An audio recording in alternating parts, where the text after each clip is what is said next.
راجل بالصدفة مسك قرش بينور، كان لسه هيقرب يلمسه، فجأة القرش عضه، بعد كده نط في البحر واختفى.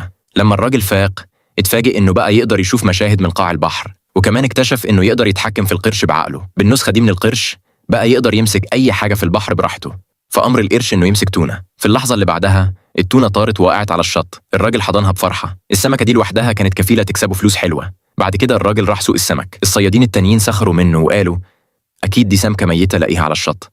في اللحظة دي ست غنية قربت منهم، من أول نظرة عرفت إن دي نوع نادر من التونة، اشتريتها فوراً بسعر عالي.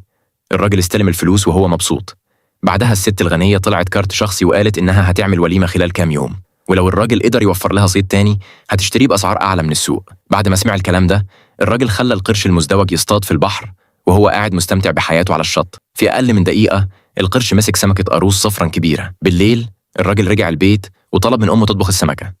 أمه قالت له إن القاروص الأصفر ده ممكن يتباع بمبلغ كبير. الراجل طلع الفلوس اللي كسبها في اليوم وقال إن العيلة هتبقى أغنى وأغنى. أبوه اقترح إن أخته تروح معاه الشط. تاني يوم الاتنين راحوا الشط سوا. الأخت شافته نايم في الشمس طول الوقت، فسألته إمتى هيبدأوا يصطادوا. الراجل قال لها إنه بيدرس أنهي مناطق في البحر فيها سمك أغلى. في الحقيقة القرش المزدوج كان بدأ شغله بالفعل.